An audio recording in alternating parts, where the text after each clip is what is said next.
Meu nome é Paulo Evaristo Mendonça. Tenho 75 anos e moro em Teófilo Otoni, no Vale do Mucuri, leste de Minas Gerais. Nasci e me criei aqui mesmo, na terra das pedras preciosas. Trabalhei a vida toda como corretor de imóveis, conheci cada rua, cada beco, cada canto dessa cidade como a palma da minha mão. Depois de aposentado, continuei fazendo uns negócios aqui e ali, mais para manter a cabeça funcionando do que pelo dinheiro mesmo sou. Mas hoje não vim aqui para falar de imóveis, não. O que vou contar para vocês é algo que mudou completamente minha vida há 20 anos atrás, quando eu tinha 55 anos. Uma história que carrego no peito e que talvez ajude alguém que esteja passando por algo parecido. Vocês já tiveram aquela sensação de que o chão se abre debaixo dos seus pés? De que tudo que você construiu está desmoronando? Foi exatamente isso que senti naquele dia de outubro de 2005, quando liguei para minha esposa e quem me atendeu foi o ex-marido dela. Uai, vocês pensam que essas coisas só acontecem com gente nova? Que nada! A desconfiança e a traição não escolhem idade, meus filhos. Naquele dia, eu não perdi só meu celular no ônibus, perdi algo muito mais valioso. A confiança que tinha na Sandra, minha companheira de 15 anos. Aquele telefonema mudou tudo, virou nossa vida de cabeça para baixo. E hoje, depois de tanto tempo, sinto que posso contar essa história com o coração mais leve, mesmo que a lembrança ainda doa um tiquinho. Se você está gostando da minha história, deixa um joinha aí para alegrar esse coração de velho. Se inscreva no canal agora mesmo para não perder minhas próximas histórias de vida. E me conta nos comentários, de onde você está assistindo esse vídeo e que horas são aí agora. Eu fico muito feliz em saber de que cantinho do Brasil e em que momento do dia vocês estão me ouvindo. Tudo começou numa terça-feira ensolarada, no tempo da seca, quando o vento vermelho levanta poeira nas ruas de paralelepípedo do centro. Eu estava voltando de um cliente lá no bairro São Jacinto, perto da represa, já era fim de tarde. O sol batia na janela do ônibus daquele jeito que deixa a gente quase cochilando, sabe como é? Tinha acabado de mostrar uma casa para um casal de fora, gente que veio fugindo da correria de Belo Horizonte, procurando a tranquilidade que só o interior de Minas tem. Eu sempre fui distraído, desde menino minha mãe, Deus a tenha, dizia que eu ia perder a cabeça se ela não fosse grudada no pescoço. Nesse dia, a distração me custou caro. Tinha tomado um café coado na hora com broa de fubá na casa do cliente, costume nosso aqui de Minas, oferecer um cafezinho e um trem de comer para quem chega. Tava até com um pedaço de queijo canastra que a dona da casa me deu embrulhado no bolso para levar para Sandra. Mas quando desci do ônibus perto da Praça Tiradentes, cadê meu celular? Tinha deixado no banco, uai. Era um daqueles Nokia tijolão, sabe? Não era smartphone chique igual esses de hoje não, mas custou um dinheirinho bom na época. Fiquei mais perdido que cego em tiroteio. Voltei na rodoviária para ver se alguém tinha achado, mas nada. Fui até a companhia de ônibus, preenchi um papel de objeto perdido, mas já sabendo que era quase impossível recuperar. Naquela época, não tinha esse negócio de rastrear celular, não. Perdeu. E o pior é que eu precisava avisar a Sandra que ia chegar mais tarde. Toda quarta-feira a gente tinha o costume de ir na novena da igreja de São Benedito, desde que nos casamos em 1990. Era nossa tradição, não podia faltar, e ela sempre ficava preocupada quando eu atrasava. Resolvi ligar de um orelhão ali perto do mercado municipal, onde os agricultores se reúnem toda semana para a Feira da Roça, tradição que vem desde a fundação da cidade lá em 1853, quando os primeiros garimpeiros chegaram atrás das pedras preciosas. Graças a Deus eu ainda lembrava o número de cor. Não era igual hoje que ninguém mais decora telefone, né? Coloquei as moedas, disquei e fiquei esperando. Tocou 1, 2, 3, 4 vezes. Então uma voz masculina atendeu do outro lado. Alô? E naquela hora meu sangue gelou. Mesmo depois de anos sem ouvir, eu reconheci na hora. Era a voz do Rogério, o ex-marido da Sandra. Nasci em Teófilo Otoni em 1950. No mesmo ano que meu pai, seu Geraldo, conseguiu juntar dinheiro para comprar nossa primeira casinha no bairro Grão-Pará. Era uma casa pequena, mas tinha um quintal bom, com pé de manga, jabuticaba e acerola. Meu pai era funcionário da Estrada de Ferro Bahia-Minas, aquela que ligava nossa região até o sul da Bahia, transportando madeira, pedras preciosas e tudo que se produzia por aqui.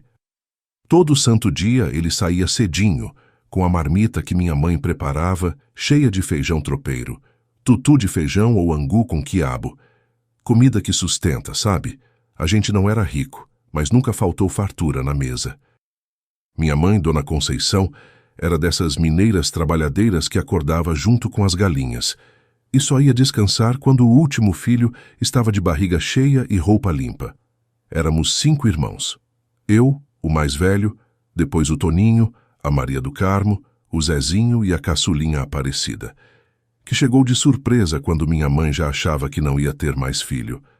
A infância no interior de Minas, nos anos 50 e 60, era diferente de hoje, menino. A gente brincava na rua até escurecer. Peão, bolinha de gude, futebol com bola de meia. Na época das chuvas, que aqui vai de outubro a março, os córregos enchiam e a criançada toda ia nadar, mesmo com as mães gritando que ia pegar sarampo ou catapora. No tempo da seca, a gente soltava pipa lá no alto do Morro do Cruzeiro, de onde dava para ver a cidade inteira. Estudei no grupo escolar Dr. Alfredo Sá, fundado em 1927, um dos mais antigos da região. Não era bom aluno não, tinha a cabeça nas nuvens. A professora Dona Matilde vivia dizendo: "Esse menino não presta atenção em nada, trem difícil." Ela não sabia, mas eu ficava pensando nos negócios que podia fazer quando crescesse. Desde pequeno tinha essa veia comercial. Com 12 anos, em 1962, comecei a trabalhar depois da escola, ajudando no armazém do Seu Jesuíno. Era um lugar cheio de sacas de arroz, feijão e café, onde os agricultores da região vinham vender a produção e comprar mantimentos. Foi lá que aprendi a negociar, a conversar com as pessoas, a entender o que elas queriam mesmo quando não diziam com todas as letras. "O segredo do negócio é saber escutar, menino", me dizia Seu Jesuíno, enquanto pesava 1 quilo de fubá na balança de prato. Nossa cidade sempre viveu das pedras preciosas. Teófilo Otoni é conhecida como a capital mundial das pedras. Desde o século XIX, quando os primeiros garimpeiros chegaram, a cidade cresceu em volta desse comércio. Lembro que em 1964, eu com 14 anos, tivemos aquela enchente terrível do rio Todos os Santos, que transbordou e levou parte da cidade. Foi uma tristeza só. Meu pai ajudou no resgate de muita gente, usando os vagões da ferrovia como abrigo. Essa enchente mudou o jeito da cidade crescer, afastando as construções do leito do rio. Na adolescência, a diversão era o Cinema Metrópole, na Praça Tiradentes. Inaugurado em 1937, era o orgulho da cidade. Nos fins de semana, a gente pagava uns trocados para assistir filmes do Mazzaropi ou faroestes americanos. Depois, a turma se reunia na sorveteria Estrela para tomar um sundae ou um guaraná. Foi numa dessas tardes de domingo, em 1966, que conheci minha primeira namorada, a Heloísa, filha do farmacêutico da cidade. Eu tinha 16 anos e ela 15. Um amor de juventude que durou quase 2 anos. Mas minha vida começou a mudar mesmo quando terminei o ginásio. Em 1970, com 20 anos, consegui um emprego na única imobiliária que existia na cidade, a Imobiliária Central. O dono, Dr. Osvaldo, tinha sido colega de meu pai na juventude e me deu essa oportunidade. "Paulo, você tem lábia e conhece cada canto dessa cidade. Vai dar um bom corretor", ele disse. E não é que ele estava certo, logo me apaixonei pela profissão. Tinha um prazer enorme em ajudar as famílias a encontrarem seu cantinho, seu lar. Cada venda bem-sucedida era uma alegria, não só pelo dinheiro, mas por ver a felicidade no rosto dos clientes. Trabalhei com o Dr. Osvaldo por quase 10 anos.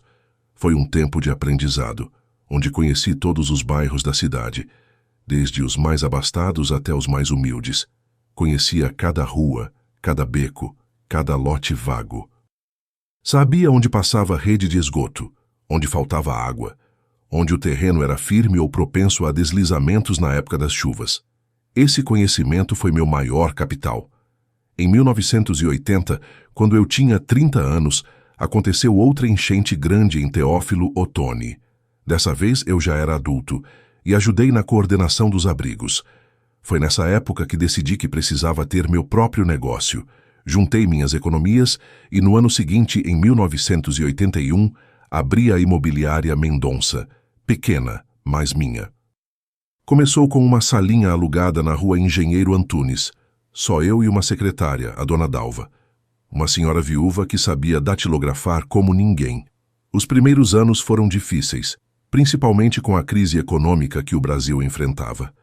A inflação comendo solta. Os juros nas alturas, ninguém conseguia financiamento. Mas a gente foi se virando, fazendo mais negócios de aluguel que de venda, administrando imóveis para quem morava fora. Foi um tempo de apertar o cinto e trabalhar dobrado. Em 1985, quando eu tinha 35 anos, finalmente consegui comprar minha primeira casa própria, na rua Epaminondas Otoni, perto do mercado municipal.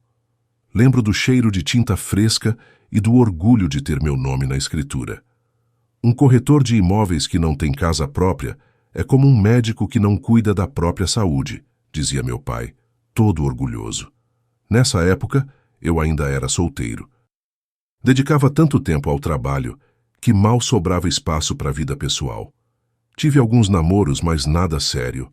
Minha mãe vivia resmungando que eu ia ficar para titio. Menino, você já está passando do ponto igual pamonha que fica tempo demais na panela, dizia ela com aquele jeito brincalhão, mas preocupado. Mal sabia eu que a vida ainda guardava muitas surpresas. E a maior delas seria conhecer a Sandra, que viria a ser minha esposa e a mulher que por 15 anos achei que seria minha companheira até o fim dos meus dias. Foi em 1988, eu com 38 anos, que a vida decidiu me pregar uma peça. Já tinha quase desistido de casar, acostumado com minha rotina de solteiro.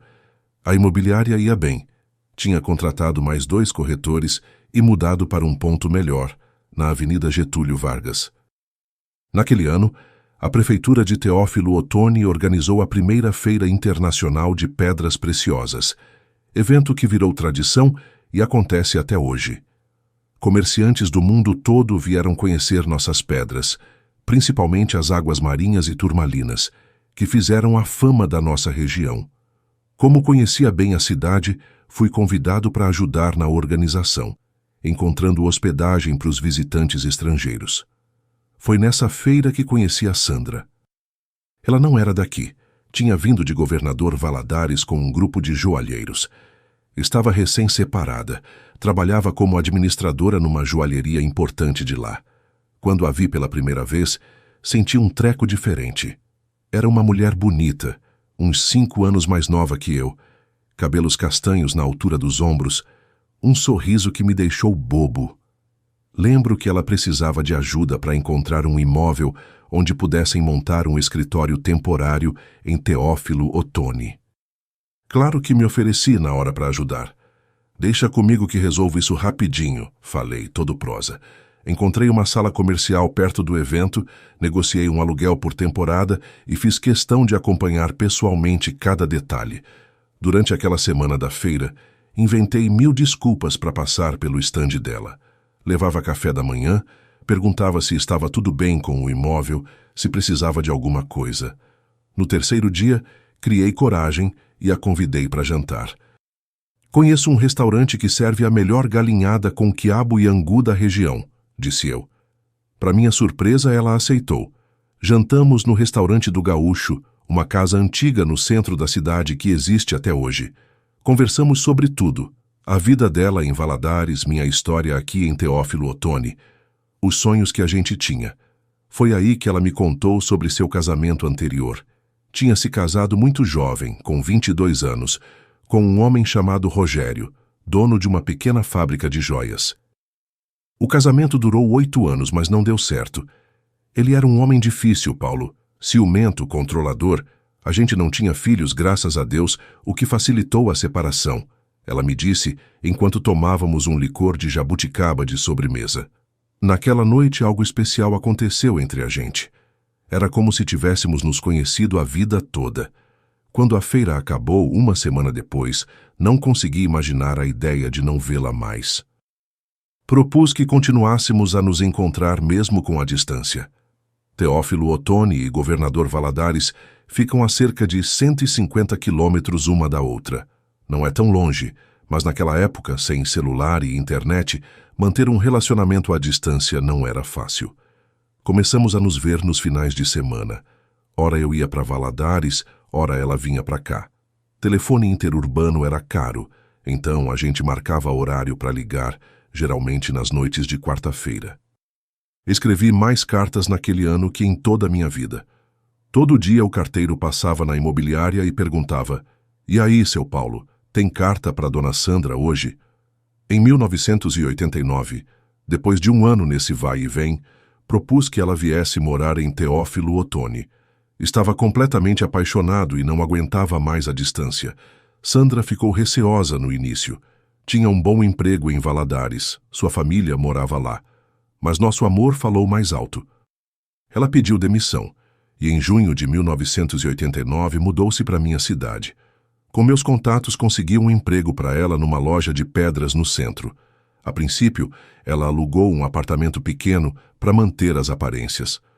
"Não quero que o povo fique falando da gente", dizia ela, preocupada com o que os outros iam pensar. Mas o amor é assim mesmo, não respeita convenções. Logo, ela estava mais no meu apartamento que no dela. Em dezembro daquele ano, na ceia de Natal na casa dos meus pais, pedi Sandra em casamento. Minha mãe ficou tão feliz que chorou. "Até que enfim esse menino tomou juízo", falou ela para todo mundo ouvir, me deixando mais vermelho que pimentão maduro. Casamos em maio de 1990, numa cerimônia simples na igreja matriz de Teófilo Otoni, com a presença da minha família e alguns amigos chegados. Da família dela, só vieram a mãe e 2 irmãs. O pai havia falecido anos antes. Do ex-marido dela, o tal do Rogério, só sabia que continuava em Valadares tocando o negócio dele. Sandra raramente falava dele, e quando o assunto surgia, ela mudava logo de conversa. Respeitei isso, achei que eram feridas que ainda não tinham cicatrizado completamente. Nossa vida de casados começou tranquila. Compramos uma casa maior no bairro Marajoara, com um quintal e um pequeno pomar, como eu tinha na infância. Sandra deixou o emprego na loja de pedras e veio trabalhar comigo na imobiliária. Ela tinha jeito para os negócios. Organizou o escritório e implantou um sistema melhor de controle. Com ela cuidando da administração, pude me dedicar mais às vendas, que era o que eu realmente gostava de fazer. Os primeiros 5 anos foram de muita felicidade e prosperidade. A imobiliária cresceu, contratamos mais funcionários, abrimos uma filial em Nanuque, cidade vizinha. Em 1995, quando completei 45 anos, fizemos uma viagem para comemorar. Conhecemos o Rio de Janeiro, lugar que sempre sonhei em visitar. Ficamos hospedados em Copacabana, fomos ao Cristo Redentor, ao Pão de Açúcar.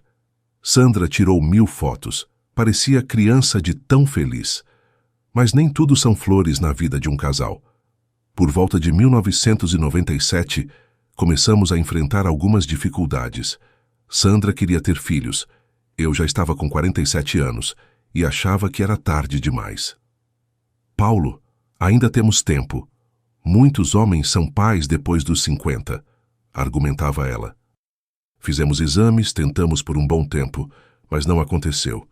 Os médicos não encontraram nada de errado com nenhum de nós, mas o bebê não vinha. Foi um período difícil, de muitas discussões e noites mal dormidas. Com o tempo, aprendemos a aceitar que seríamos só nós 2. Sandra voltou a estudar. Fez faculdade de administração na Unopar, que tinha acabado de abrir um polo em Teófilo Otoni. Eu me dediquei ainda mais ao trabalho.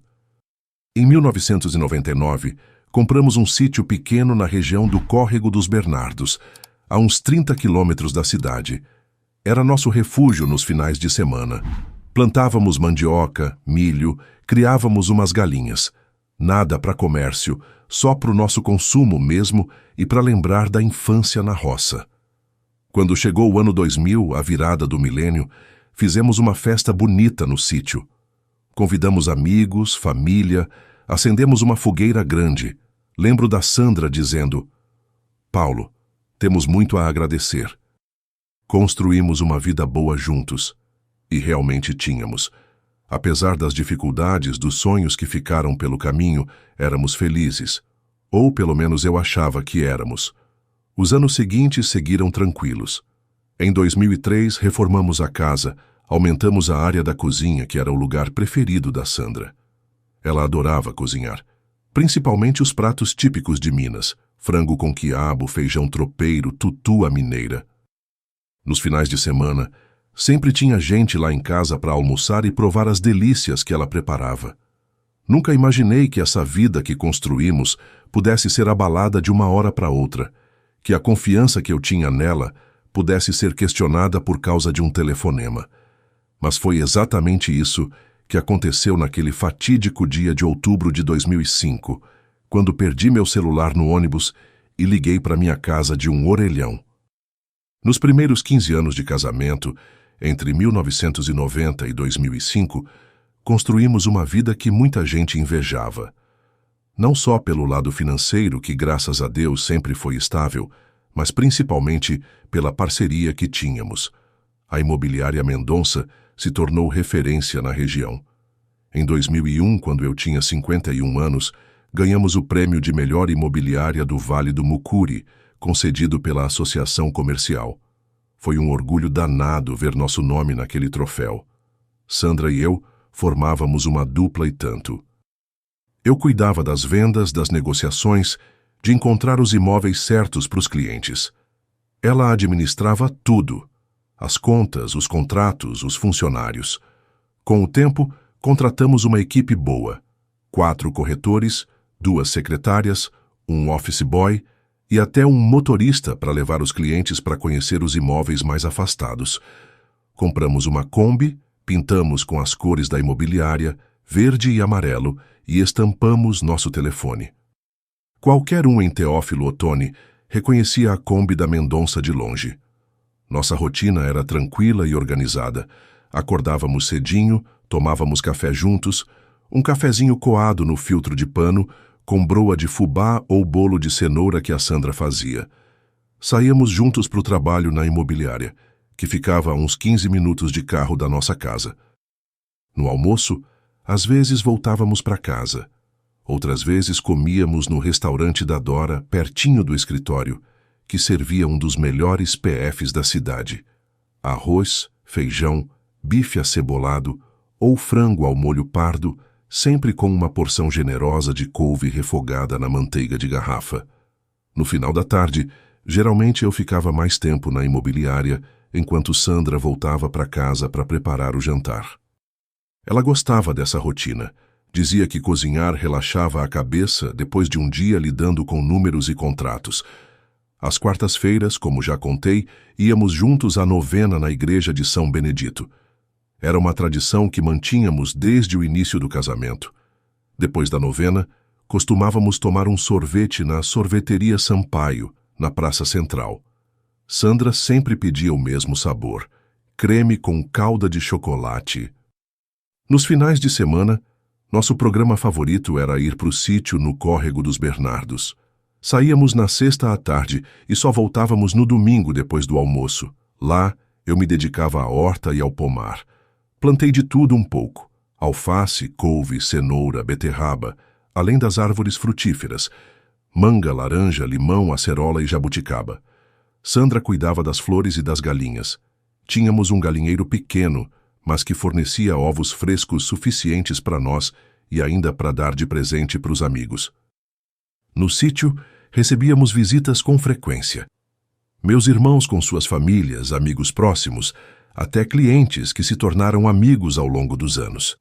Sandra preparava aqueles almoços de domingo que só mineiro sabe fazer: costelinha com ora pronobis, leitão à pururuca, galinhada com pequi, tudo acompanhado de angu, tutu de feijão, couve e uma cachaça artesanal que eu comprava de um produtor lá de Caraí, cidade vizinha, conhecida pela qualidade da sua aguardente. Como não tivemos filhos, nossos sobrinhos eram como se fossem nossos. Principalmente os filhos da minha irmã caçula, Aparecida, o Guilherme e a Fernanda. Quando eles eram pequenos, ficavam conosco nas férias. Levávamos para o sítio, ensinávamos a pescar no córrego, a colher frutas no pé. Fizemos questão de ajudar na educação deles. Em 2002, quando Guilherme passou no vestibular de medicina em Belo Horizonte, foi uma festa só. Sandra fez questão de ajudar com o aluguel do apartamento onde ele ia morar. Paulo é como se fosse nosso filho, dizia ela, emocionada. Nossa vida social em Teófilo Otoni também era movimentada. Participávamos do Rotary Club, onde fui presidente em 2004, aos 54 anos. Sandra fazia parte da diretoria da Associação Comercial e também de um grupo de mulheres que organizava eventos beneficentes para o asilo da cidade. Todo mês de julho, durante a tradicional Feira de Pedras, a gente se envolvia na organização. Era um período de muito trabalho, mas também de muita alegria, vendo a cidade cheia de visitantes, o comércio aquecido. Um dos maiores orgulhos daquela época foi ter conseguido ajudar na fundação da Cooperativa Habitacional do Vale do Mucuri, em 2003. Eu tinha 53 anos e muita experiência no mercado imobiliário. Percebi que faltavam opções de moradia para famílias de baixa renda. Junto com alguns empresários da cidade e com apoio da prefeitura, criamos essa cooperativa que ajudou a construir mais de 200 casas populares nos anos seguintes. Sandra cuidava de toda a parte burocrática, de documentação. Foi um trabalho que nos deu muita satisfação. A família da Sandra morava longe, em Governador Valadares, então não tínhamos tanto contato com eles. A mãe dela, Dona Elza, vinha nos visitar 1 ou 2 vezes por ano, geralmente no Natal e no aniversário da Sandra, que é em abril. As irmãs, a Marisa e a Luísa, também apareciam de vez em quando. Do ex-marido dela, o Rogério, eu sabia muito pouco, só que continuava morando em Valadares e que tinha uma pequena fábrica de joias. Sandra raramente falava dele, e eu também não perguntava. Achava que era um assunto encerrado na vida dela. Em 2004, um ano antes do incidente do telefonema, decidimos fazer uma reforma na casa. Aumentamos a cozinha, como já contei, mas também construímos uma varanda grande nos fundos, com churrasqueira e forno de barro. Sandra sempre quis um espaço assim, para receber mais gente nos finais de semana. Lembro que a obra durou quase 6 meses, foi uma bagunça danada, mas valeu a pena. Inauguramos a varanda nova com uma festa junina, em junho de 2004. Fizemos um arraiá completo com fogueira, quentão, canjica, tudo que tem direito. Vieram mais de 50 pessoas. Foi uma das melhores festas que já demos. Nessa mesma época, Sandra começou a falar em dar uma repaginada na imobiliária também. Queria modernizar, comprar computadores novos, mudar a fachada. Paulo, precisamos acompanhar os tempos. A cidade está crescendo, vem chegando concorrentes novos, dizia ela. E tinha razão. Teófilo Otoni estava passando por um bom momento econômico. O comércio de pedras preciosas atraía investidores. A cidade ganhava novos bairros. O mercado imobiliário estava aquecido. Com o crescimento dos negócios, Sandra sugeriu que contratássemos uma auxiliar administrativa para ajudá-la. Em março de 2005, após algumas entrevistas, contratamos a Cristina, uma moça jovem, recém-formada em administração. Sandra ficou responsável por treiná-la, ensinar todo o sistema que ela mesma tinha criado ao longo dos anos. Assim posso me dedicar mais aos projetos novos da imobiliária, explicou ela. Foi nesse contexto de estabilidade e planos futuros que chegamos àquele dia de outubro de 2005. Eu, com 55 anos, Sandra, com 50, comemorando 15 anos de um casamento que parecia sólido como rocha. Tínhamos uma boa situação financeira, éramos respeitados na cidade, tínhamos amigos, uma vida social ativa, projetos em andamento. Nada. Absolutamente nada me fazia suspeitar que algo estava errado. Que por trás daquela fachada de casamento perfeito pudesse existir qualquer tipo de segredo. Naquela terça-feira, eu tinha ido mostrar um lote grande no bairro São Jacinto para um cliente de Belo Horizonte que queria construir um galpão comercial. O terreno ficava perto da represa, numa área que estava se valorizando rapidamente. A reunião durou mais que o esperado. O cliente fez muitas perguntas, quis ver a documentação completa, pediu detalhes sobre infraestrutura, acesso, impostos. Quando finalmente consegui me despedir, já passava das 5 da tarde. Peguei o ônibus da linha circular, que fazia o trajeto do bairro São Jacinto até o centro. O sol de outubro batia forte na janela, deixando o interior do ônibus abafado, apesar das janelas abertas. Estava cansado pensando na papelada que precisaria preparar para aquele cliente no dia seguinte. Foi nesse momento de distração que deixei o celular no banco do ônibus. Só percebi quando já tinha descido, perto da Praça Tiradentes. O ônibus já tinha partido. Corri atrás, mas não adiantou. Voltei para a rodoviária, falei com a companhia, preenchi um formulário de objeto perdido. Se alguém entregar, a gente avisa, disse a atendente, mas pelo seu tom de voz, dava para perceber que as chances eram mínimas. Preocupado porque Sandra poderia estranhar meu atraso, geralmente eu chegava em casa por volta das 6, decidi ligar de um orelhão. Havia um ali perto do mercado municipal. Coloquei as moedas, disquei nosso número. O telefone tocou 4 vezes, até que uma voz masculina atendeu. No mesmo instante reconheci. Era ele. O homem que eu conhecia apenas por referências indiretas, por fotografias antigas que tinha visto 1 ou 2 vezes. Era Rogério, o ex-marido da minha esposa, atendendo o telefone da minha casa numa terça-feira à tarde. Quando ouvi a voz de Rogério do outro lado da linha, meu coração disparou. Por um segundo, achei que tinha ligado para o número errado. Mas não, tinha certeza absoluta que disquei o número da minha casa. Alô? Repetiu a voz masculina. Quem está falando? Consegui perguntar, tentando manter a calma. Houve uma pausa breve, como se a pessoa do outro lado estivesse decidindo o que dizer. É o Rogério, quem gostaria? Naquele momento, milhares de pensamentos passaram pela minha cabeça. O que o ex-marido da Sandra estaria fazendo na minha casa? Por que ele estava atendendo o nosso telefone como se fosse a coisa mais natural do mundo? Rogério, o que você está fazendo aí? Perguntei, sem conseguir esconder a surpresa na voz. Quem está falando? Ele devolveu a pergunta, soando agora um pouco mais tenso. É o Paulo, marido da Sandra, respondi, enfatizando a palavra marido. Seguiu-se um silêncio constrangedor. Dava para ouvir a respiração dele do outro lado. Quando finalmente falou, sua voz estava diferente, meio hesitante. Ah, Paulo, é que... Ele fez uma pausa como se estivesse improvisando uma explicação. Sandra me chamou para consertar a pia. Ela estava com um vazamento e, como eu entendo um pouco de encanamento, a desculpa soou tão fraca, tão obviamente inventada na hora, que quase dei risada. Uma risada nervosa, daquelas que a gente dá quando não sabe se chora ou grita. A pia? Perguntei incrédulo. E desde quando você é encanador, Rogério? Não sou profissional, mas sempre fiz esses pequenos reparos lá em casa, quer dizer, na minha casa, ele corrigiu rapidamente. Sandra me ligou porque não conseguiu encontrar nenhum encanador disponível hoje. Você sabe como é difícil achar alguém para fazer serviço pequeno em Teófilo Otoni? Algo na explicação dele não batia. Sandra nunca tinha mencionado problema nenhum com a pia. E mesmo que tivesse, por que chamar o ex-marido que morava em outra cidade, a 150 quilômetros de distância? E por que ele atendeu o telefone da nossa casa? Mas decidi jogar o jogo. Fingir que acreditava, pelo menos por enquanto. Precisava entender melhor o que estava acontecendo antes de tirar conclusões precipitadas.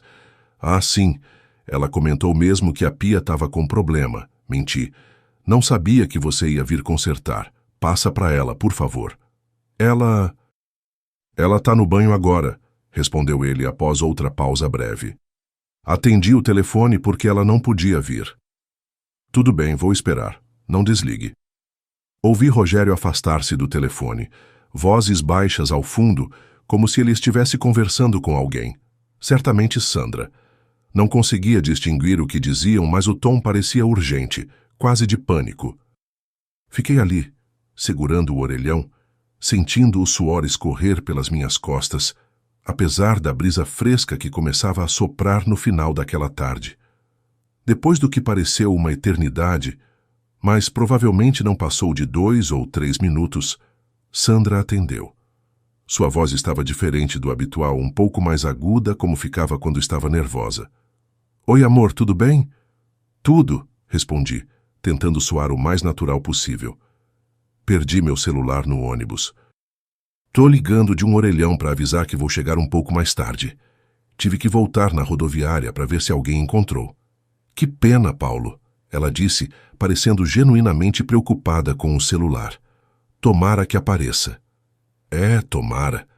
Escuta, o Rogério me disse que está aí consertando a pia. Houve uma pausa pequena, quase imperceptível, antes que ela respondesse. Ah, sim. A pia da cozinha estava vazando. Liguei para vários encanadores, mas ninguém podia vir hoje. Aí lembrei que o Rogério sempre foi bom com essas coisas. E como você entrou em contato com ele? Perguntei, ainda mantendo o tom casual. Liguei para Marisa, minha irmã, e pedi o número dele. A explicação parecia ensaiada. Sandra e a irmã Marisa não eram próximas, se falavam raramente. Por que ela ligaria para a irmã pedindo o contato do ex-marido? Entendi. E ele veio de Valadares só para consertar nossa pia? Ele disse que estava por aqui a negócios, então aproveitei. Cada explicação me parecia mais improvável que a anterior. Decidi encerrar a conversa antes que minha voz me traísse. Tá certo. Devo chegar em uns 40 minutos. Vou direto para casa. Tá bom, amor. Cuidado no caminho. Desliguei o telefone com a cabeça a mil. Algo estava muito errado. A história da pia, Rogério atendendo o telefone, Sandra no banho quando eu liguei. Nada disso fazia sentido. Decidi que precisava chegar em casa o mais rápido possível, mas sem avisar que estava indo. Queria pegar os dois de surpresa, ver com meus próprios olhos o que estava acontecendo. Peguei outro ônibus, dessa vez direto para o bairro Marajoara. Foram os 40 minutos mais longos da minha vida. Cada sinal fechado, cada parada para passageiros subir ou descer, me parecia uma eternidade. Minha mente fervilhava com possibilidades, todas elas dolorosas. Será que Sandra estava me traindo? Com o ex-marido? Na nossa própria casa? Depois de 15 anos de casamento? Quando finalmente o ônibus chegou ao ponto perto da minha rua, desci apressado. Caminhei rápido, mas tentando não fazer barulho. Nossa casa ficava no meio da rua, um sobrado com muro baixo e jardim na frente. De longe vi um carro desconhecido estacionado na calçada, um Gol prata, que certamente pertencia a Rogério. Aproximei-me com cuidado, e quando estava quase chegando, a porta da frente se abriu. Rogério saiu, carregando uma pequena maleta de ferramentas. Sandra o acompanhava até a porta. Os dois conversavam em voz baixa. Não pareciam um encanador e sua cliente. Havia uma intimidade naquela cena que me atingiu como um soco no estômago. Me escondi atrás de uma árvore no outro lado da rua, observando. Sandra deu um beijo rápido no rosto de Rogério antes que ele entrasse no carro. Não era um beijo romântico, mas também não parecia o tipo de despedida que se dá a um prestador de serviço. Havia uma familiaridade ali que me incomodou profundamente. Esperei o carro de Rogério se afastar antes de me aproximar da casa. Respirei fundo várias vezes, tentando acalmar meu coração, que batia descompassado. Precisava manter a cabeça fria. Não podia explodir, nem tirar conclusões sem ouvir o lado dela. 15 anos de casamento mereciam, no mínimo, o benefício da dúvida. Quando finalmente entrei em casa, Sandra estava na cozinha. Vestia uma roupa diferente da que usava quando se despediu de Rogério. Tinha trocado o vestido por uma calça e blusa mais casual. Seu cabelo estava arrumado, a maquiagem impecável. Não parecia alguém que tinha passado o dia lidando com problemas de encanamento. Oi, amor. Conseguiu resolver o problema do celular? Ela perguntou, vindo me dar um beijo. Senti o cheiro do perfume dela, mais forte do que o normal. A casa também tinha um cheiro diferente, como se ela tivesse usado muito produto de limpeza recentemente, ou talvez para disfarçar outro odor. Infelizmente não, respondi, tentando agir normalmente. Acho que perdi de vez. Olhei ao redor, procurando sinais do tal conserto na pia. Não havia ferramentas à vista, nem peças, nem qualquer indício de que alguém estivesse fazendo reparos ali. A pia já está consertada? Perguntei, indo direto ao ponto. Sandra pareceu hesitar por um momento. Sim, o Rogério conseguiu resolver. Era só uma arruela solta. Que bom, comentei, olhando fixamente para a pia. E ele veio de Valadares só para trocar uma arruela? Como eu te disse, ele estava na cidade a negócios. Foi coincidência. Andei pela cozinha inspecionando. A pia parecia perfeitamente normal, sem qualquer sinal de obra recente. Na verdade, toda a cozinha estava impecavelmente limpa e organizada, como se Sandra tivesse se esforçado para eliminar qualquer evidência. E que negócios o Rogério tem em Teófilo Otoni? Insisti. Pensei que a fábrica de joias dele fosse só em Valadares. Sandra evitou meu olhar enquanto respondia. Acho que ele está procurando expandir. Não perguntei muitos detalhes. Não me contive mais. A tensão que vinha acumulando desde aquele telefonema no orelhão explodiu de repente. Sandra, eu vi o Rogério saindo daqui agora há pouco. Vi vocês se despedindo na porta. Ela empalideceu visivelmente. Suas mãos, que mexiam inquietas na toalha de mesa, pararam de repente. Você não disse que vinha direto para casa? Eu disse, mas cheguei antes. E sabe o que mais? Estou sentindo um cheiro forte de perfume, tanto em você quanto na casa. Você está arrumada demais para quem passou o dia resolvendo o problema de encanamento. E não vejo nenhum sinal de que a pia tenha sido consertada. Sandra se apoiou na cadeira, como se de repente suas pernas não pudessem mais sustentá-la. Paulo, não é o que você está pensando. E o que eu estou pensando, Sandra? Diz para mim o que você acha que eu estou pensando. Ela respirou fundo, parecendo escolher as palavras com cuidado. Você acha que tem algo entre mim e o Rogério, mas não tem. Ele realmente veio consertar a pia. A pia já estava consertada, exclamei, perdendo a paciência. Você acha que sou bobo? Que não consigo reconhecer quando estão mentindo para mim? O que o Rogério estava realmente fazendo aqui? Os olhos dela se encheram de lágrimas. Por um momento, pensei que ela fosse confessar tudo, admitir uma traição. Mas o que veio a seguir me pegou de surpresa. Ele veio buscar uns documentos, disse ela, a voz trêmula. Documentos? Que documentos? Do filho dele, que mora no exterior. Franzi a testa, confuso. Rogério tinha um filho, morando no exterior? Era a primeira vez que ouvia falar nisso. Que filho? Você nunca mencionou que ele tinha um filho. É de depois do nosso divórcio. Ele se casou de novo, teve um filho, mas esse casamento também não deu certo. O menino mora com a mãe na Espanha agora. A história soava cada vez mais rebuscada, cheia de detalhes que não faziam sentido. E que documentos do filho dele estariam na nossa casa, Sandra? Ela hesitou novamente, como se estivesse improvisando a história à medida que a contava. São documentos da época que trabalhei na joalheria, certificados de algumas pedras que ele vendeu para a Europa. Precisava desses documentos para resolver uma questão de herança para o filho. E por que você não me contou que ele viria buscar esses documentos? Por que... Ela fez uma pausa, como se procurasse uma desculpa plausível. Porque sei que você nunca gostou dele. Achei que você não entenderia que faria um escândalo desnecessário. Sentei-me pesadamente na cadeira da cozinha, tentando processar tudo aquilo. A explicação era tão elaborada que quase parecia verdade, mas havia algo que não se encaixava. E os documentos estavam onde? Por que nunca vi esses papéis em casa? Estavam numa pasta, guardados no meu armário. Coisas antigas, de antes do nosso casamento. Levantei-me e fui até o quarto. Abri o armário de Sandra e comecei a vasculhar, procurando qualquer coisa que pudesse confirmar ou desmentir sua história. Ela veio atrás, protestando. Paulo, o que você está fazendo? Não confia em mim? Não sei mais se confio, Sandra. Tem algo muito estranho acontecendo aqui. Foi então que encontrei no fundo da gaveta de roupas íntimas dela um celular que eu nunca tinha visto antes. Um aparelho pequeno, básico, daqueles pré-pagos mais simples. E isso aqui? Que celular é esse? Sandra ficou ainda mais pálida. Tentou pegar o aparelho da minha mão, mas eu recuei. É só um celular reserva, explicou, a voz tremendo. Comprei depois que você quase perdeu o seu uma vez, lembra? Pra gente ter um sobressalente em casa.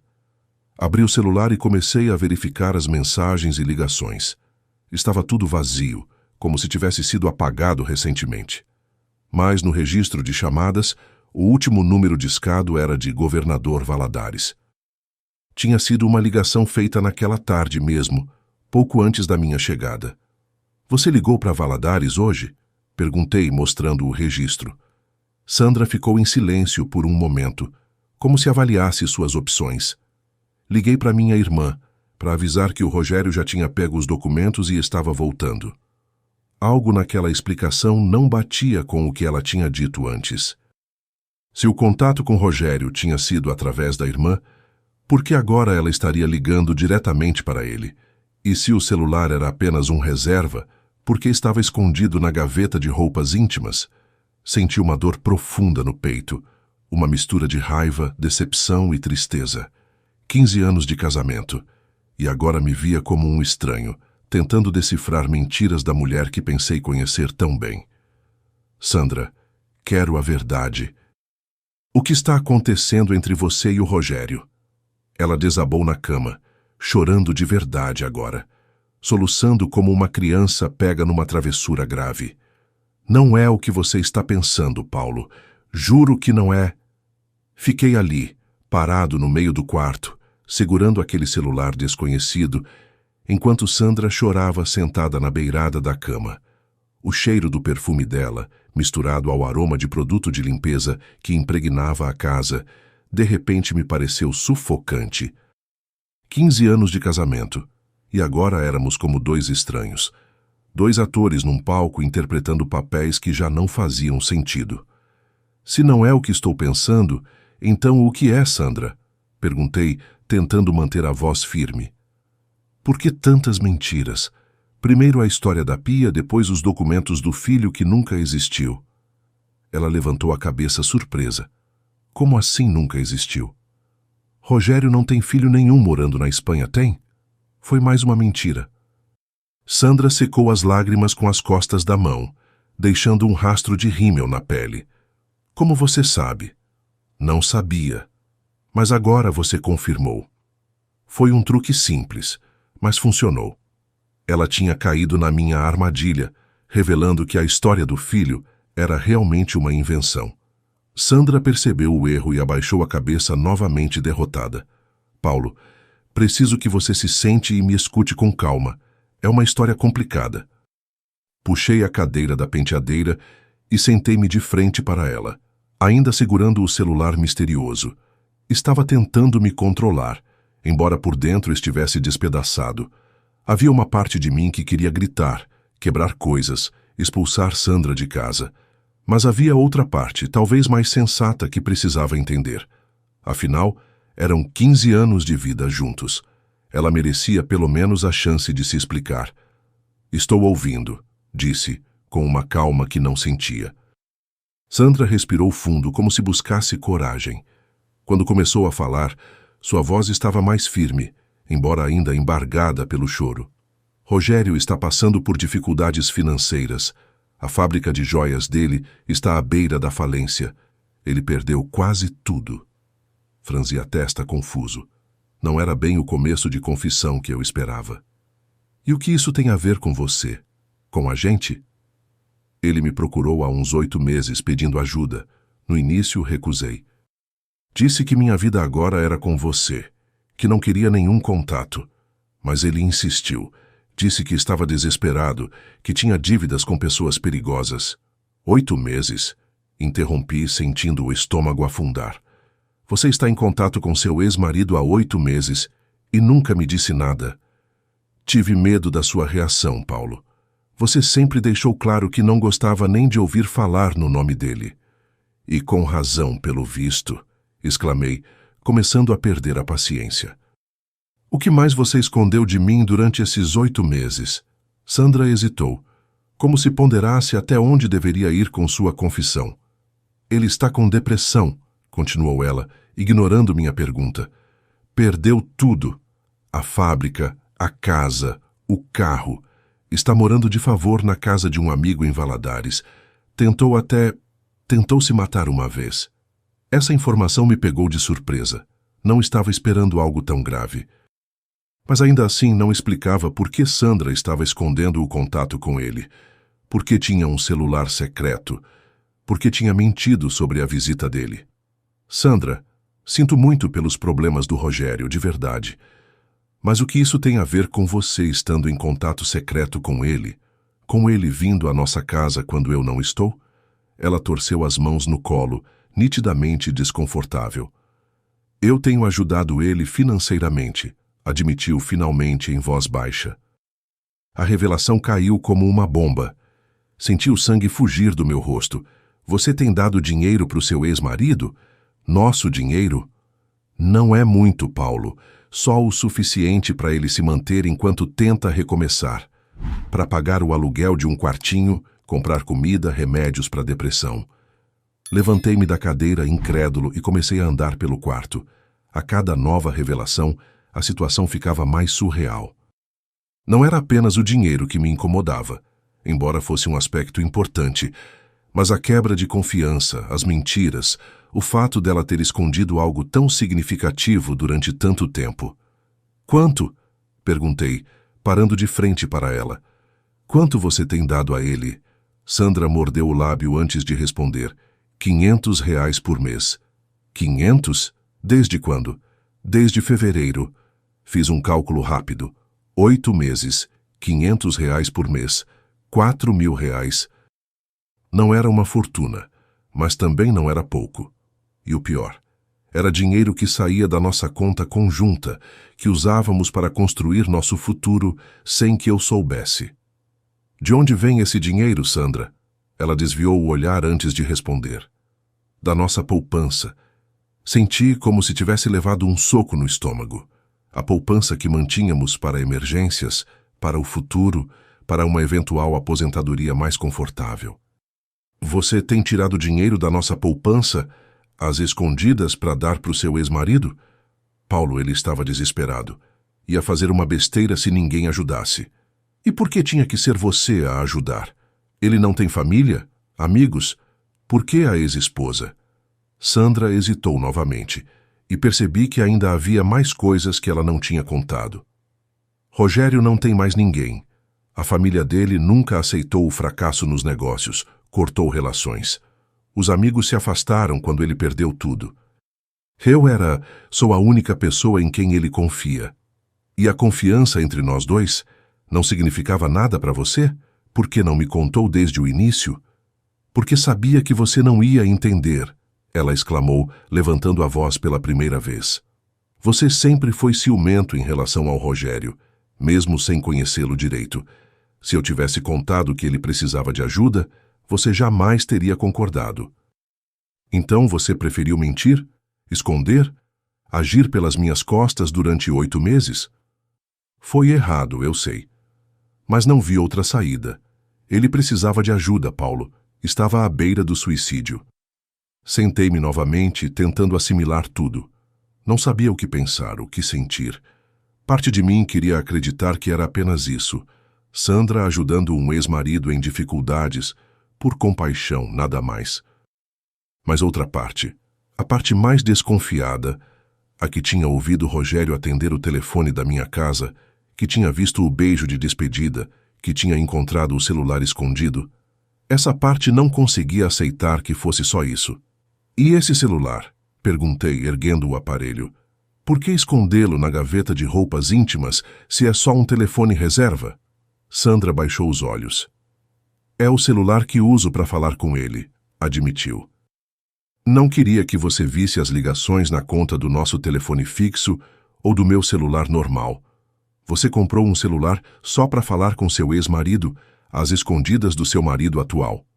Não era uma pergunta, mas uma constatação amarga. Sandra não respondeu, o que era uma resposta em si. E hoje, continuei, o que ele estava realmente fazendo aqui hoje? Veio buscar o dinheiro deste mês e conversar um pouco. Ele está muito sozinho, Paulo. Não tem com quem desabafar. Conversar sobre o quê? Sobre a vida, os problemas. Ele perdeu tudo, está recomeçando do zero aos 52 anos. Não é fácil. E por que ele precisava vir até aqui? Por que não encontrá-lo em um lugar público? Por que na nossa casa, Sandra? Ela demorou para responder como se procurasse as palavras certas.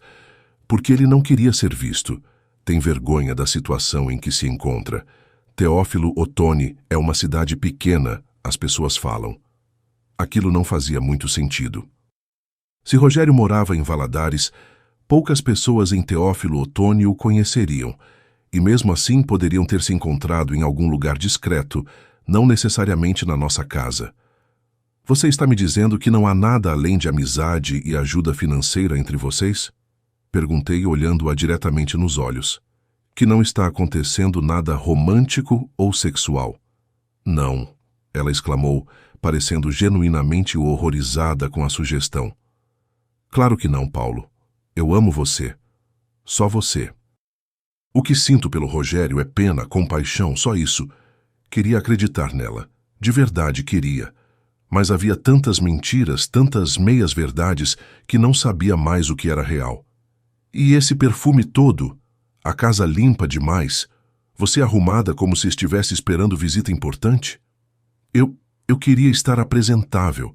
Não queria que ele me visse desleixada, pensasse que estou mal casada ou algo assim. Era uma explicação plausível, mas ainda havia algo que não me convencia totalmente. Decidi verificar a história dela por outro ângulo. Você disse que ele perdeu tudo, que a fábrica está falindo. Isso é verdade? Ou é mais uma história inventada? É verdade, Paulo. Pode perguntar para qualquer pessoa em Valadares. A fábrica dele praticamente fechou. Ele demitiu quase todos os funcionários, manteve só 2 para tentar honrar os últimos pedidos. E essa história de depressão, de tentativa de suicídio, também é verdade? Infelizmente sim, ela respondeu, os olhos marejados novamente. Foi em janeiro deste ano. Ele tomou um frasco inteiro de calmantes. Foi a ex-namorada dele que o encontrou e levou para o hospital a tempo. Ex-namorada? Pensei que ele não tivesse mais ninguém. Eles tinham terminado há pouco tempo. Foi ela quem me procurou. Contou o que tinha acontecido. Disse que ele não parava de falar meu nome no hospital. Essa informação nova me deixou ainda mais confuso. Então foi essa ex-namorada que facilitou o contato entre vocês? Sim. Ela me ligou, explicou a situação. Disse que não aguentava mais, que não podia ajudá-lo sozinha. No começo, eu resisti. Não queria me envolver. Mas depois ela me ligou de novo, dizendo que ele tinha piorado, que os médicos estavam preocupados. Foi aí que decidi ir até Valadares ver como ele estava. Você foi a Valadares ver o Rogério? Perguntei surpreso. Quando? Sandra pareceu perceber que tinha revelado mais do que pretendia. Em fevereiro. Lembra quando fui visitar minha mãe por 3 dias? Passei um deles no hospital com o Rogério. Mais uma mentira. Senti o sangue ferver nas veias. Era como se cada nova revelação abrisse uma porta para outra mentira, outro segredo. Quantas vezes mais você o encontrou desde então? Ela hesitou, ponderando se devia contar tudo de uma vez. Algumas vezes. Geralmente quando você estava viajando a trabalho. Ele vinha aqui, conversávamos, eu dava o dinheiro, ele ia embora. Aqui na nossa casa, na nossa cama? Perguntei, com a voz trêmula de raiva. Não! Ela protestou veementemente. Nunca no quarto, Paulo. Sempre na sala ou na cozinha. E nunca aconteceu nada entre nós, eu juro. Levantei-me novamente, incapaz de ficar sentado. A cabeça girava com tantas informações, tantas mentiras descobertas de uma só vez. 15 anos de casamento, e parecia que não conhecia mais a mulher à minha frente. Por que, Sandra? Por que fazer isso comigo? Por que mentir, esconder, trair minha confiança dessa forma? Ela se levantou também, aproximou-se de mim com os braços estendidos, como se quisesse me abraçar. Recuei um passo, não permitindo o contato. Porque eu tinha medo, Paulo. Medo da sua reação, medo que você não entendesse. Rogério está doente, deprimido, falido, precisa de ajuda. Não podia virar as costas para ele. Mas podia mentir para seu marido durante 8 meses. Foi errado, eu sei. Me perdoa, Paulo, por favor. Ela parecia sinceramente arrependida.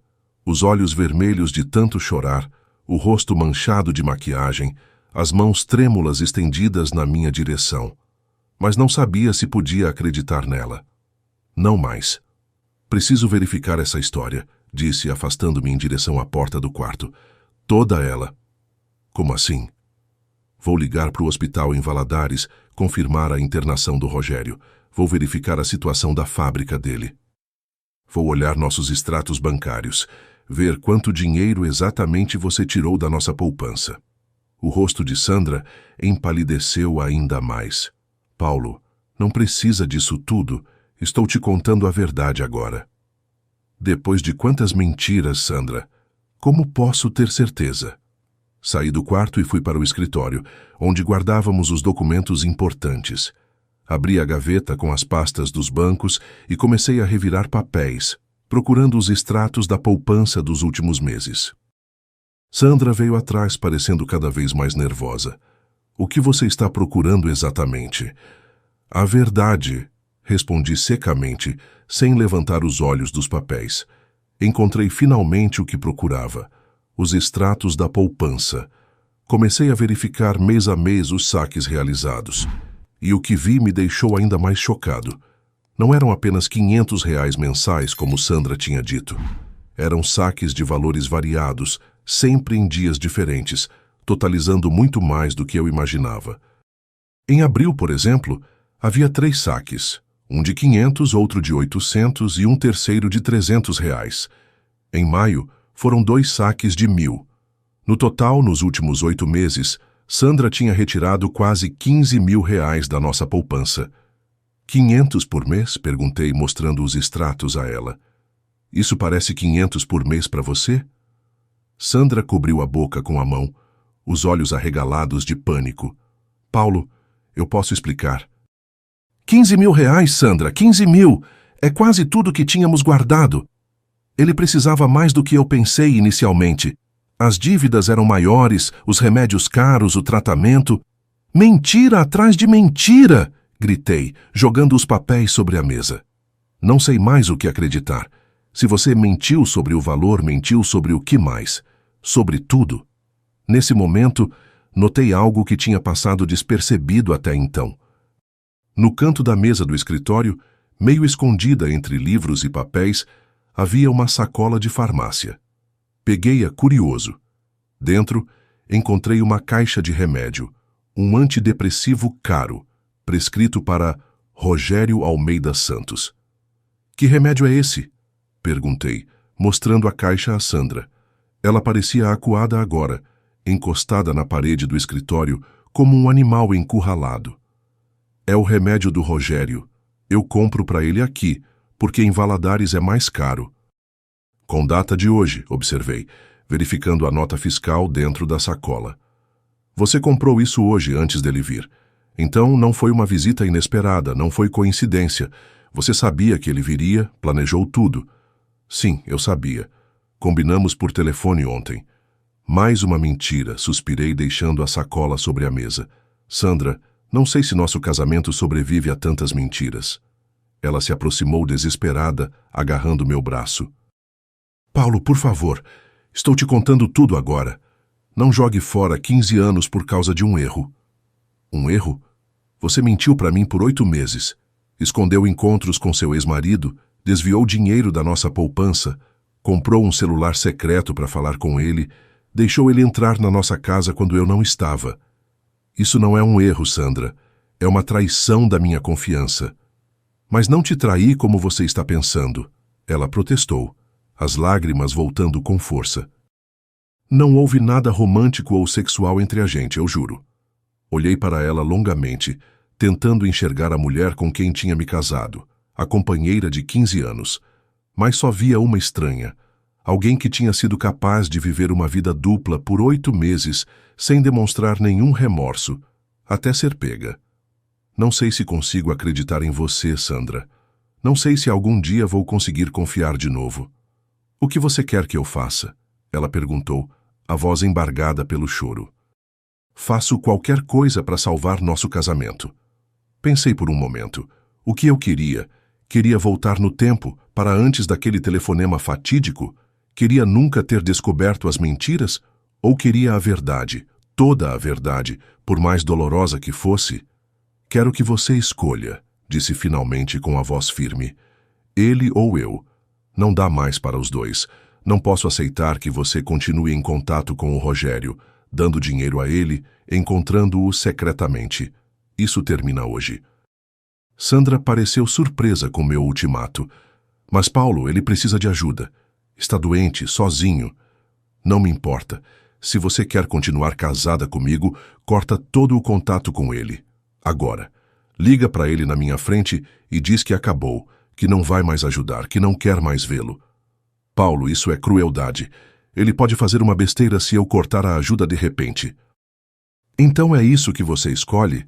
Ele em vez de mim, do seu marido?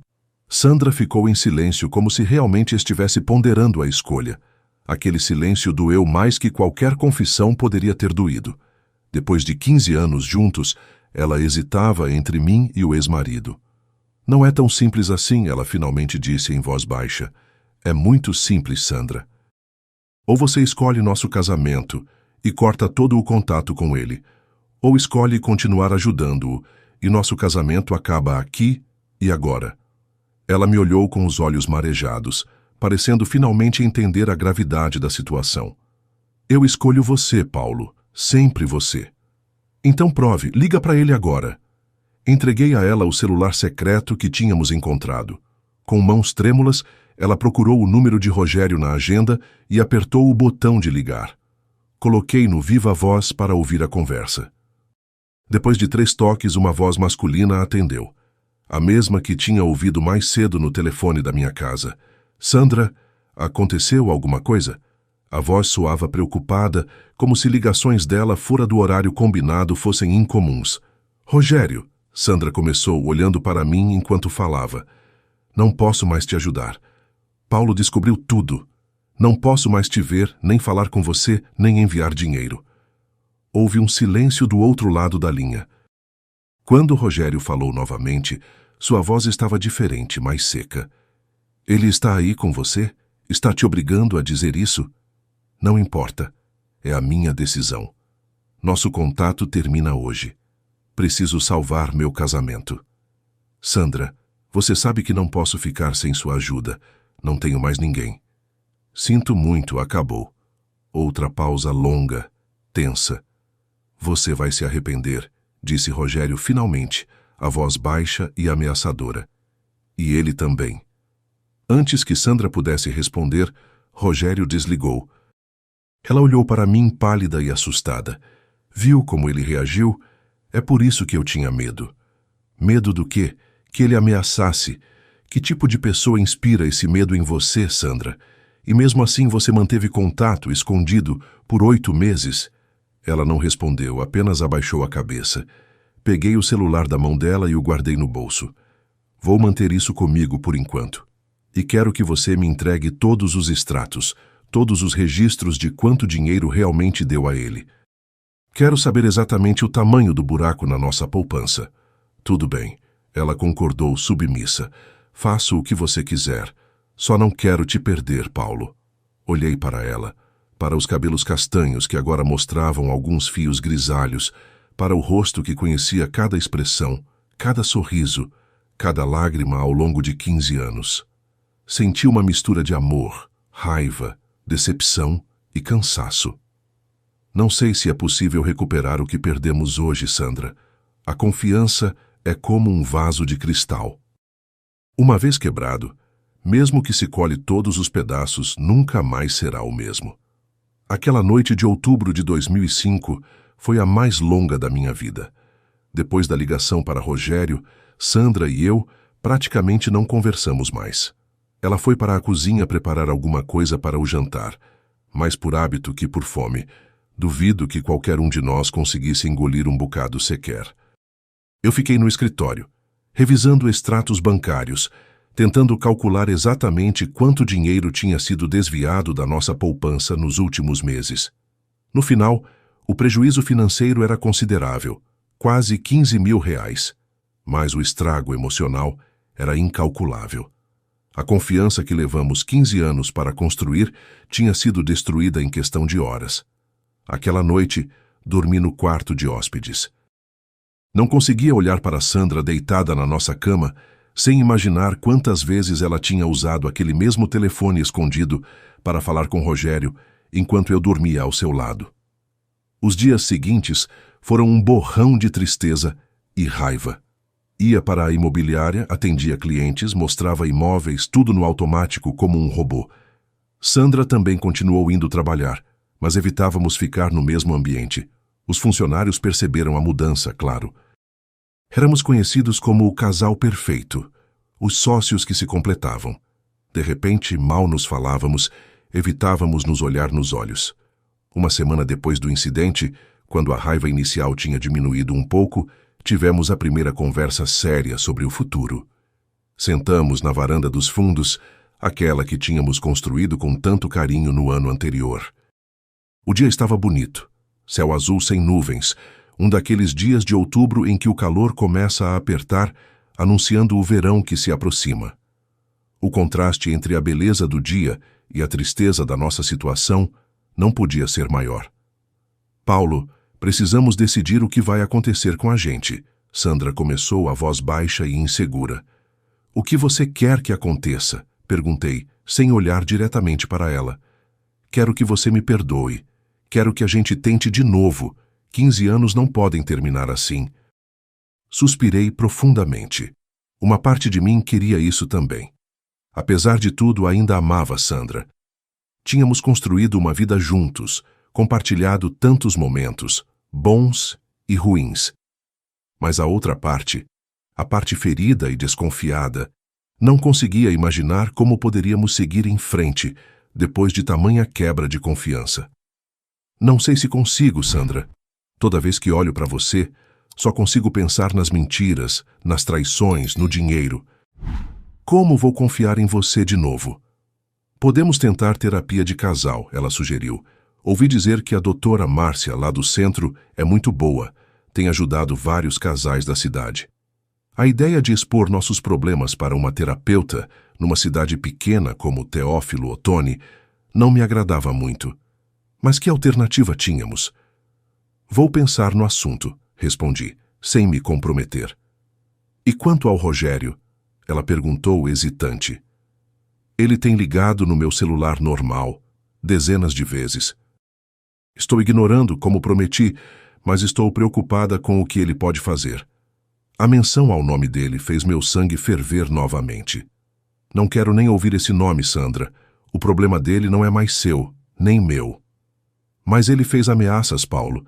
E se ele vier até aqui? Se fizer algo contra você, contra mim? Deixa que eu resolvo se isso acontecer, respondi secamente. Naquela noite, acordei de madrugada com o barulho de Sandra chorando baixinho no banheiro. O som abafado dos soluços dela me partiu o coração. Apesar da raiva, da mágoa, não conseguia ficar indiferente ao sofrimento dela. Afinal, passamos mais tempo juntos do que separados na vida adulta. Levantei-me e fui até a porta do banheiro, sem saber exatamente o que dizer ou fazer. Sandra, chamei suavemente batendo na porta. Você está bem? Os soluços pararam imediatamente, como se ela estivesse tentando esconder que estava chorando. Estou sim, respondeu, a voz embargada desmentindo suas palavras. Já vou voltar para a cama. Posso entrar? Houve uma pausa, e então o clique da fechadura sendo aberta.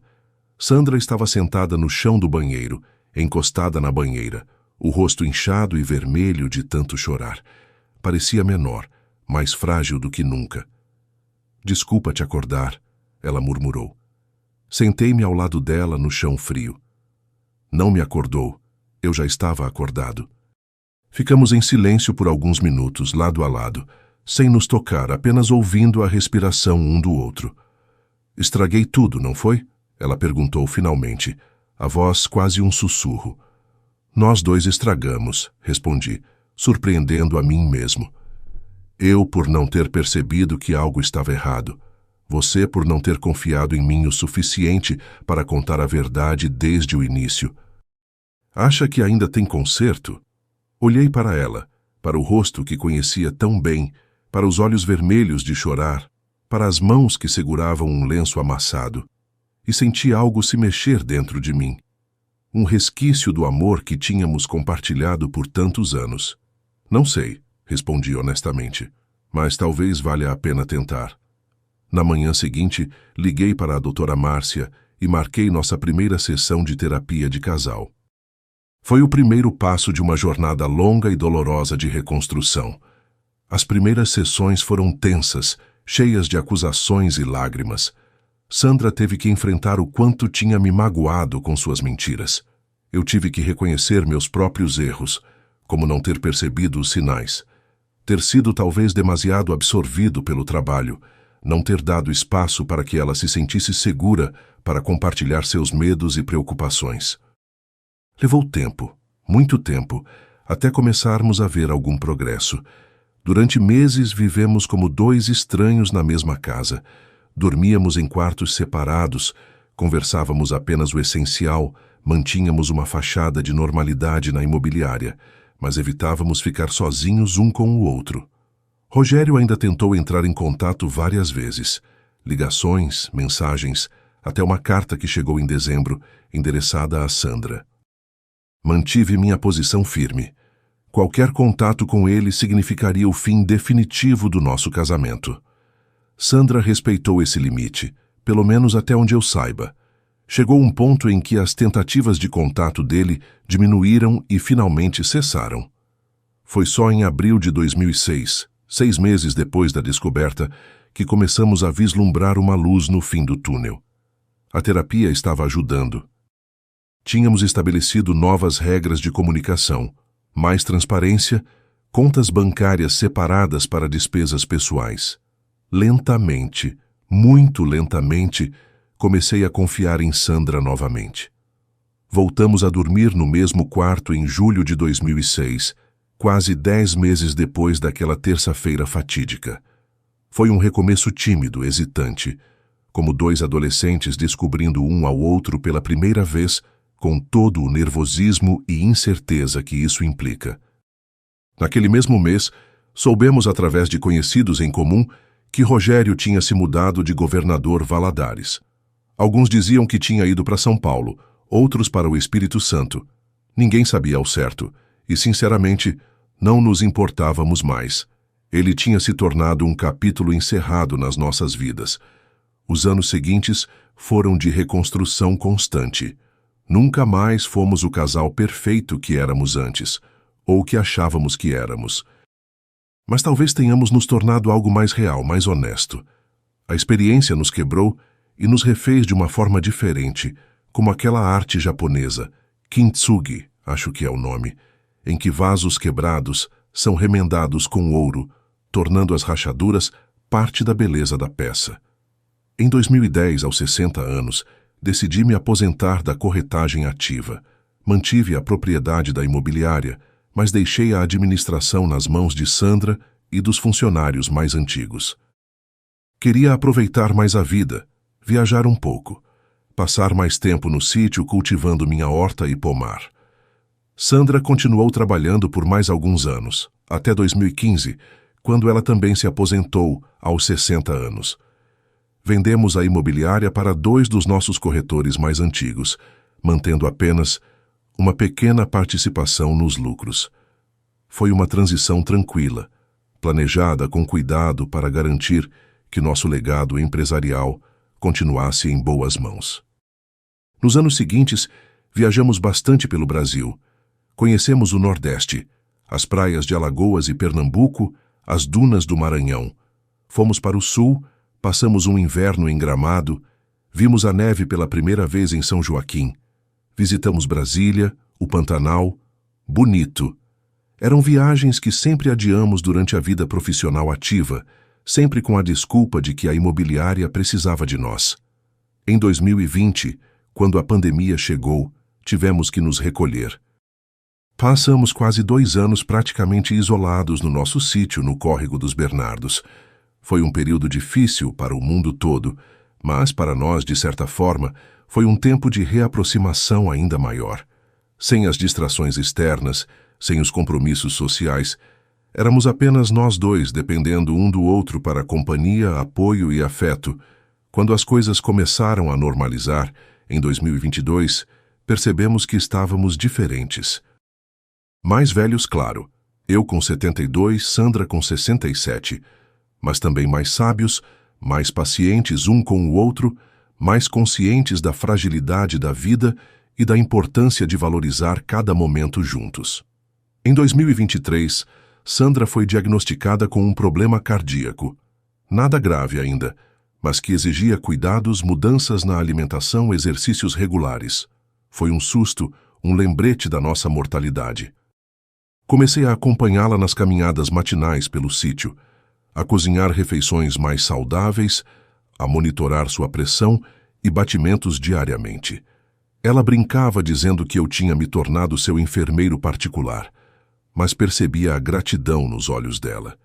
E assim chegamos a 2025, aos meus 75 anos atuais. Sandra está com 70, lidando bem com seu problema cardíaco, seguindo à risca as recomendações médicas. Continuamos morando parte do tempo na casa na cidade e parte no sítio. Ainda somos ativos na comunidade. Eu no Rotary, ela nos projetos beneficentes para o asilo. Quando olho para trás, para aquele outubro de 2005, para a dor e a raiva que senti ao descobrir as mentiras de Sandra, percebo que foi um ponto de virada na nossa vida. Poderia ter sido o fim do nosso casamento, e quase foi, mas acabou sendo o início de algo diferente, algo mais maduro, mais consciente das imperfeições humanas. Nunca mais confiei cegamente em Sandra, é verdade. Há sempre uma pequena parte de mim que fica alerta, que observa, que questiona. Não é ideal, talvez, mas é real. E talvez seja esse o segredo de termos chegado até aqui. Aceitarmos que não somos perfeitos, que podemos falhar um com o outro, mas que ainda assim escolhemos ficar juntos dia após dia. Às vezes, quando estamos sentados na varanda do sítio, vendo o pôr do sol atrás das montanhas, Sandra pega minha mão e aperta suavemente. Não precisamos de palavras nesses momentos. Sabemos o que sobrevivemos juntos, o que construímos, o que perdemos e o que encontramos novamente. Aquele telefonema do orelhão mudou nossas vidas para sempre. Perdi meu celular naquele dia, sim, mas quase perdi muito mais. Quase perdi a mulher que, apesar de tudo, continua sendo o amor da minha vida. Naquela terça-feira de outubro, aprendi da maneira mais dura que a confiança é o alicerce de qualquer relacionamento. Uma vez quebrada, nunca mais é a mesma. Mas também aprendi que é possível reconstruir algo novo e valioso sobre os escombros do que foi destruído. Não é o mesmo, nunca será. Mas pode ser bom, pode ser suficiente, pode ser a seu modo, bonito. Hoje, em 2025, quando olho para trás e revivo essa história, sinto uma mistura de emoções. Tristeza pelo sofrimento que passamos, orgulho por termos superado, gratidão por ainda estarmos juntos depois de tudo. Às vezes me pergunto o que teria acontecido se eu não tivesse perdido aquele celular no ônibus naquela terça-feira. Se não tivesse ligado do orelhão exatamente na hora em que Rogério estava na minha casa. Teria Sandra continuado com aquela vida dupla por quanto tempo? Meses? Anos? Para sempre? São perguntas sem resposta, e talvez seja melhor assim. O destino, Deus, ou seja lá quem for que comanda essas coisas, quis que eu descobrisse. E apesar da dor, hoje agradeço por isso. Porque viver na mentira, mesmo sem saber, é viver uma vida incompleta, construída sobre areia movediça. A verdade dói, uai. Dói demais da conta, mas é só ela que liberta de verdade, que permite reconstruir algo real, algo sólido. Depois daquele outubro de 2005, Sandra e eu nunca mais fomos os mesmos. Nosso casamento nunca mais foi aquela coisa perfeita que parecia ser. Mas talvez tenha se tornado algo mais valioso, uma união de duas pessoas que viram o pior um do outro e ainda assim escolheram ficar juntas. No fim das contas, acho que é disso que se trata o amor verdadeiro. Não é aquela paixão dos filmes, aquele fogo que queima tudo, mas se apaga fácil. É algo mais calmo, mais profundo. É olhar nos olhos da pessoa depois de 35 anos juntos, com todas as rugas, todos os cabelos brancos, todas as fragilidades expostas, e ainda assim pensar, é com você que quero passar o resto dos meus dias. Sandra e eu completamos 35 anos de casados este ano. Mais da metade da minha vida adulta foi ao lado dela. Tivemos nossos altos e baixos, nossas alegrias e tristezas. O episódio do Rogério foi sem dúvida o ponto mais baixo, a tempestade mais forte que enfrentamos. Mas sobrevivemos. E talvez sejamos mais fortes por causa disso, como aquelas árvores do Cerrado Mineiro, que resistem às secas e às queimadas e voltam ainda mais vigorosas na estação das chuvas. Há 20 anos, quando tudo aconteceu, eu tinha 55 anos e achava que sabia tudo da vida. Hoje, aos 75, tenho certeza que não sei quase nada. A vida é complexa demais. As pessoas são misteriosas demais para qualquer certeza absoluta. O que aprendi é que o perdão não é um evento único, mas um processo diário. Que a confiança pode ser reconstruída, tijolo por tijolo, dia após dia. E que nenhum relacionamento é perfeito, porque nenhum ser humano é perfeito. Quando vejo casais jovens hoje, com seus celulares, suas redes sociais, tantas formas de se comunicar e tantas formas de se esconder também, fico pensando se eles enfrentam desafios maiores que os nossos. Traição sempre existiu. Mentiras sempre existiram. Mas talvez hoje seja mais fácil viver uma vida dupla, mais tentador guardar segredos. Se pudesse dar um conselho, seria: conversem. Falem sobre tudo, mesmo o que dói, mesmo o que assusta, porque o silêncio, os segredos, são o que destroem um relacionamento por dentro, como cupins numa viga de madeira. Sandra e eu aprendemos isso da maneira mais dura. Quase perdemos tudo por causa de segredos, de medos não compartilhados, de verdades escondidas. Se ela tivesse me contado desde o início sobre o pedido de ajuda do Rogério, teríamos sofrido menos? Não sei. Talvez eu tivesse reagido mal, talvez não. Nunca saberemos. O que sei é que o segredo, a mentira, foi muito pior que qualquer verdade poderia ter sido. Hoje, quando olho para Sandra preparando o nosso café da manhã, o pão de queijo quentinho, o bolo de fubá, o café coado no filtro de pano como só mineiro sabe fazer, sinto uma ternura imensa. Vejo as mãos dela, agora com manchas da idade e um leve tremor por causa dos remédios para o coração, e penso em tudo que essas mãos já fizeram. No quanto trabalharam, no quanto cuidaram, no quanto construíram ao longo dos anos. E quando nos sentamos na varanda do sítio, observando o entardecer tingir de dourado os morros do Vale do Mucuri, conversando sobre os netos dos meus irmãos, sobre os planos para o próximo Natal, sobre as goiabas que estão quase no ponto de colher, sinto que alcançamos uma paz que poucos casais conseguem. Uma paz que veio depois da tempestade, que foi conquistada com lágrimas, com esforço, com perdão. Aquele celular perdido no ônibus em 2005 custou caro na época. Não só o aparelho em si, mas tudo que veio depois. Hoje, porém, vejo que foi um preço pequeno a pagar pelo que ganhamos. Um casamento real, baseado na verdade, com todas as imperfeições e belezas que isso implica. Se essa história aqueceu seu coraçãozinho, como aqueceu o meu, deixe um joinha para alegrar o dia desse velho de 75 anos. Se inscreva no canal agora, meu querido, para não perder as próximas histórias que vou contar com todo o meu carinho. E me conta uma coisinha nos comentários. De onde você está assistindo esse vídeo e que horas são aí agora? Você já passou por uma crise no seu relacionamento e conseguiu superar? Esse vovô fica muito feliz em saber quem está do outro lado me ouvindo e em que momento do seu dia você tirou um tempinho para me escutar. Um abraço bem apertado do tamanho do meu coração. E lembre-se sempre, não são os anos que contam na vida, mas a vida que colocamos em cada ano. E mesmo nas horas mais escuras, quando parece que tudo está perdido, há sempre um novo amanhecer esperando.